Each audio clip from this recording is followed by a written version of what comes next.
Algunas personas, a raíz de lo que sabemos que ha acontecido con el padre Alberto Coutier en Miami, es decir, que ha dejado la Iglesia Católica para sumarse a la Iglesia Episcopaliana, plantean el problema de la consagración eucarística. Un lector de Así Prensa nos preguntaba si es que el padre Alberto, como cualquier otro sacerdote, es un sacerdote in aeternum, es un sacerdote para siempre, como señala el sacramento de la Eucaristía. En consecuencia, él conserva la potestad, aunque ya no sea lícito, aunque no conserve la autoridad, la autorización, no cuente con la autorización de sus obispos, conserva la potestad de consagrar. Y en consecuencia, cuando él celebre las misas y reparta la Eucaristía en la Iglesia Episcopaliana, va a estar dando el cuerpo de Cristo a personas que por ser episcopalianas no saben, no creen lo mismo que creemos nosotros, y en consecuencia, al comer sin saber, sin comprender, o comer sin ser dignos, como dice San Pablo, comen su propia condenación. Entonces se les está dando la propia condenación. Es importante señalar que esto no es así. Hay varios criterios ciertos, pero para tranquilidad de conciencia de todos, el padre Alberto Coutier no está en capacidad de poder consagrar la Eucaristía, y no está en la capacidad de poder transformar el pan y el vino en el cuerpo y la sangre de Cristo. ¿Por qué? Es cierto que el padre Alberto, como cualquier otro sacerdote, deje o no deje el sacramento, viva digna o indignamente el sacramento sacerdotal, del orden sacerdotal, sigue siendo sacerdote. Es uno de esos sacramentos que imprimen un carácter indeleble por el resto de la propia existencia, incluyendo la existencia más allá de esta vida. Esa es la diferencia, por ejemplo, con el sacramento de la Eucaristía, cuyo efecto podemos perder, el sacramento de la confesión, cuyo efecto podemos perder, o el sacramento del matrimonio, que, como sabemos, concluye cuando la muerte los separe, ¿no? En el caso de la ordenación sacerdotal, sabemos nosotros perfectamente que los sacerdotes van a seguir siendo sacerdotes en el cielo, o en otro destino, Dios no lo permita, ¿no?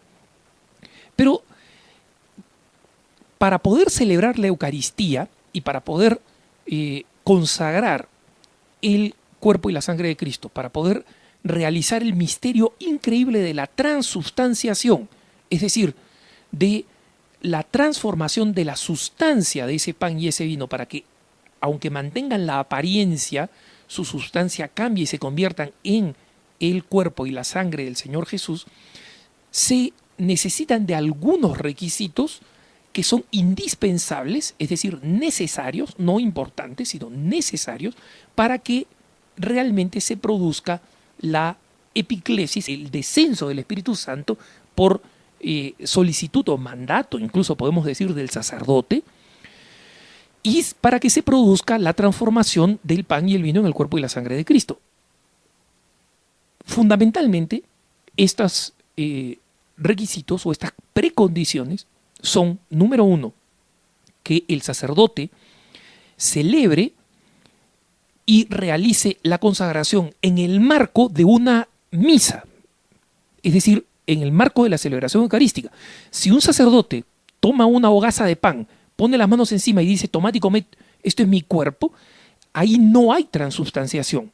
Si no se realiza en el marco de la Eucaristía, no hay transubstanciación, número uno. Y número dos, si no hay una transformación realizada de acuerdo a los deseos y la unidad con la Santa Madre Iglesia y con los sucesores de los apóstoles, tampoco hay transubstanciación. Cuando un sacerdote no celebra en comunión con el resto de la Iglesia, no va a haber allí comunión. Hay que recordar que la comunión la llamamos de esa forma porque expresa realmente la plena unidad en un solo cuerpo de toda la Iglesia. Y en consecuencia, si no hay comunión, el sacerdote no está unido con todo el colegio episcopal, con todos los sucesores de los apóstoles, especialmente con su cabeza, Pedro, el Papa, entonces no hay simplemente transubstanciación. En consecuencia, estas dos características no se realizan en las celebraciones del padre Alberto como episcopaliano. Las ceremonias que ellos realizan no son misas válidas, no lo son, y ellos no están en unión con la sucesión apostólica.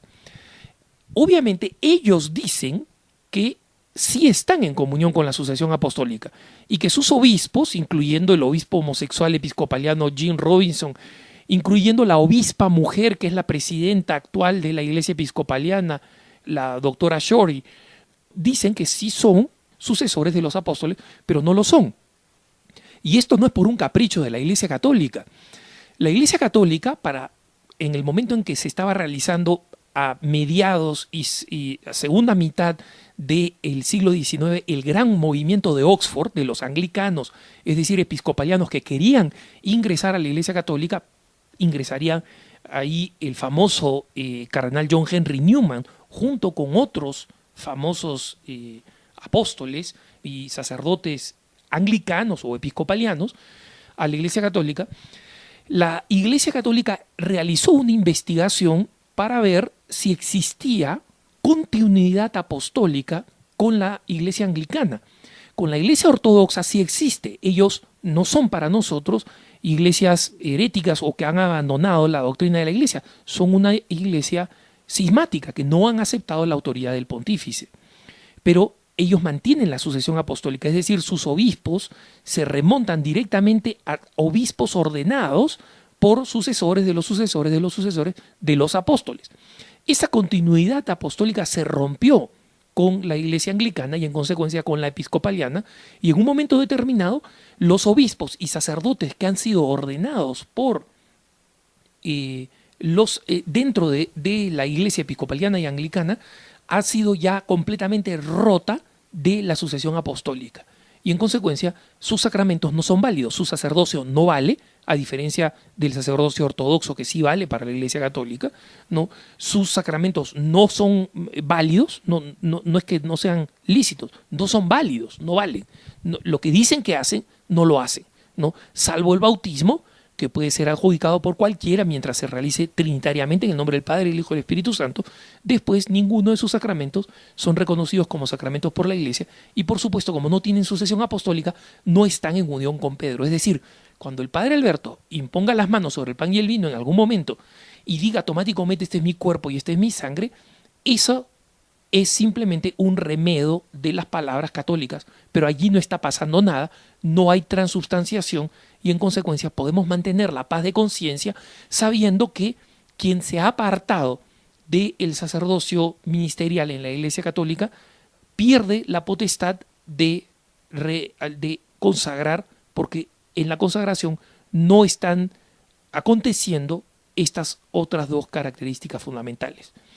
El hecho de que sea un sacerdote para toda la vida, para la eternidad, se nota en el hecho de que si el padre Alberto regresa al seno de la Iglesia, y rogamos para que así sea, y purifica las cosas que ha hecho y finalmente recibe las licencias, entonces él no tiene que ser ordenado de nuevo, inmediatamente recupera la capacidad de poder consagrar eucarísticamente.